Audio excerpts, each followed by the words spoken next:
सबको राधे राधे, जय श्री कृष्णा। कार्तिक मास चल रहा है। इसमें वैसे तो कार्तिक मास पूरा ही पुण्य देने वाला है, फल देने वाला है। और इसमें जितने भजन कीर्तन कथाएं सुने उससे और भी अधिक फल प्राप्त होता है।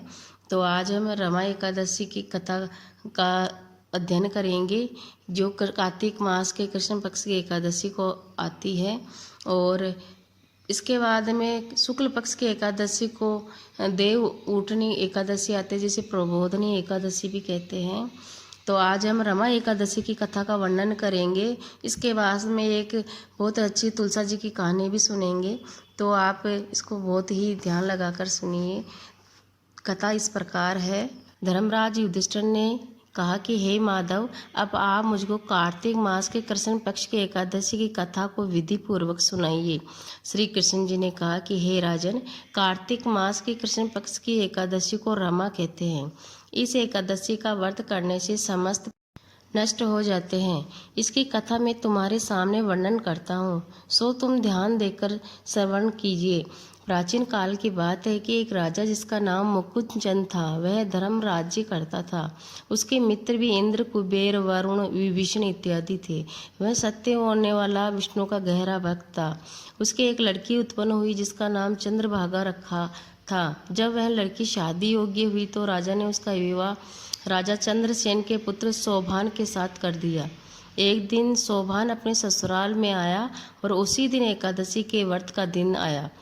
चंद्रभागा ने एकादशी का दिन समीप आया जानकर विचार किया कि मेरा पति अत्यंत दुर्बल है, इसलिए यह व्रत नहीं कर सकेंगे। हे भगवान, अब मैं क्या करूं? मेरे पिता की आज्ञा कठिन है।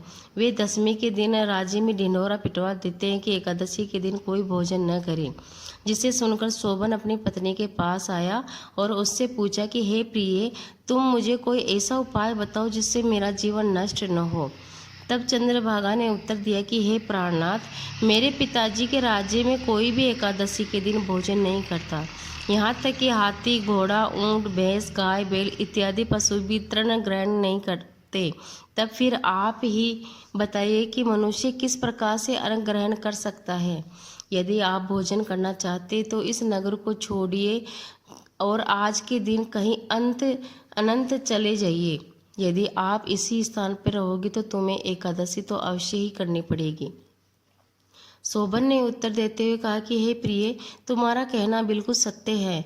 अब मैं इस व्रत को अवश्य करूँगा। जो भाग्य में लिखा है वह तो होकर ही रहेगा। इस प्रकार विचार कर शोभन ने एकादशी का व्रत किया। तब वह भूख और प्यास से अत्यंत पीड़ित होने लगा। जब सूर्य नारायण अस्त हो गए और जागरण करने की रात आई तो वह शोभन को अति दुखदायी प्रतीत होने लगी। नतीजा यह हुआ कि दूसरे दिन प्रातःकाल होने से पूर्व ही शोभन की मृत्यु हो गई। तब राजा ने राजकीय सम्मान के साथ उसका दाह संस्कार करा दिया। चंद्रभागा को सती होने से पिता ने रोक लिया और वह अपने पिता के घर रहने लगी। रमा एकादशी के प्रभाव से शोभन को मंदराचल पर्वत पर शत्रुओं से मुक्त एक उत्तर देवनगर प्राप्त हुआ। उसकी अटारी तरह तरह के हीरे, पन्ने आदि मनोरत्नों से सुशोभित थी और स्वर्ण के सुंदर खंभे लगे हुए थे। वह उस स्थान पर स्वर्ण सिंहासन के ऊपर विराजमान हो रहा था। सन्मुख अप्सराएं नृत्य कर रही थी तथा उनके गंधर्व गान कर रहे थे।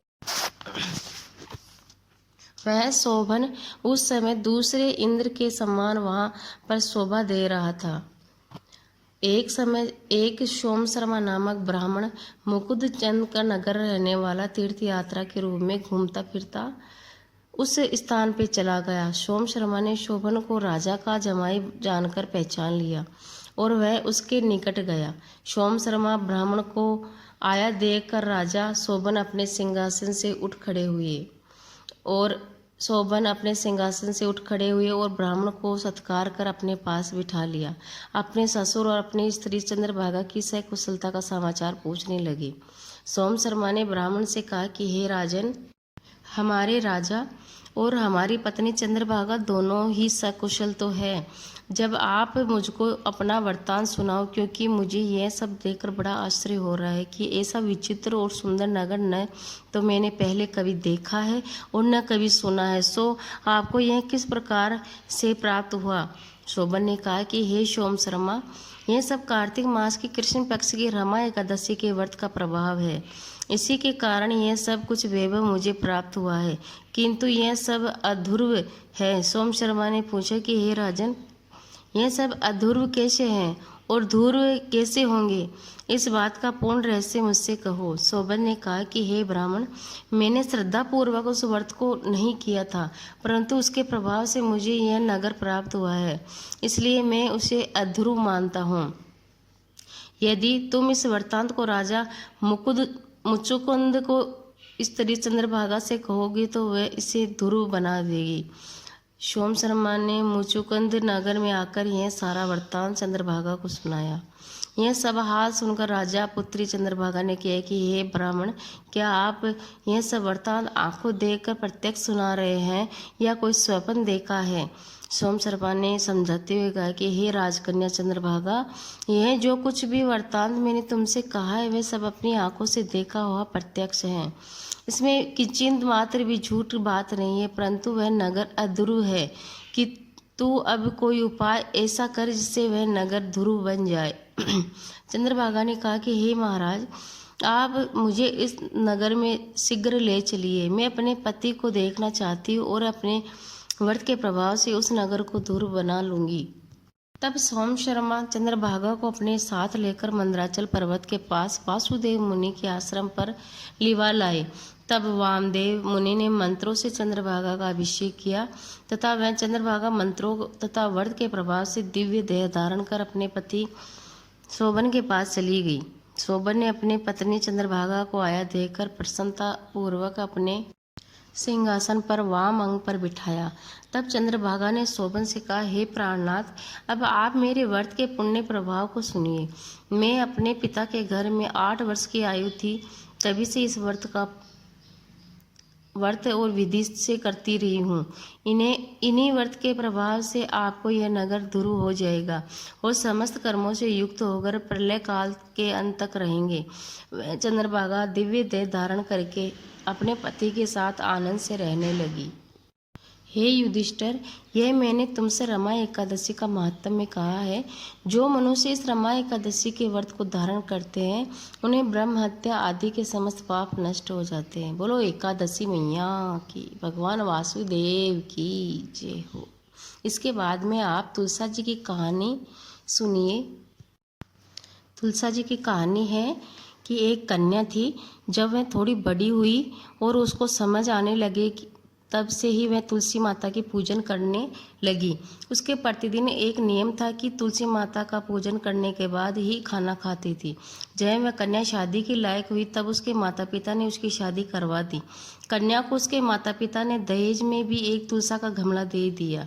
ससुराल में वह प्रतिदिन सवेरे उठते ही पूजा करती, फिर उसके बाद ही खाना खाने बैठती। उसकी दोनों दौरानी जिठानियाँ वो दोनों उसका मजाक उड़ाती थी कि बड़ी नियम धर्म वाली बनती है। उन दोनों को उससे बहुत ईर्ष्या होती थी, इसलिए वे दोनों तुलसी का गमला भी छुपा देती। वह कन्या बड़ी मुश्किल से गमला ढूंढ कर लाती और अच्छे से पूजा करती और फिर खाना खाती। एक गमला ढूंढ कर लाती तो एक दिन उसकी दौरानी जिठानियों ने क्या किया कि गमला ही दूर फेंक दिया। कन्या ने खूब ढूंढा पर उसे गमला नहीं मिला।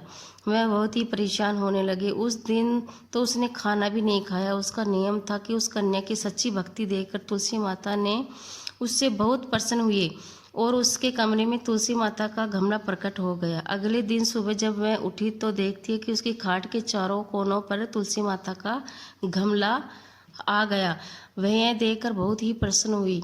अब तो तुलसी मैया की चुनरी उड़ाती है, उसकी पूजा करती है, भजन करती है और सोचने लगी कि अब तो कहीं भी नहीं जाना पड़ेगा, यहीं पे मैं तुलसी माता की पूजा कर लूँगी और मेरी दौरानियाँ जिठानियाँ भी इसको अब फेंक नहीं सकेगी। तो वह जल्दी उठती, स्नान करती और तुलसी माता की पूजा करने लग गई।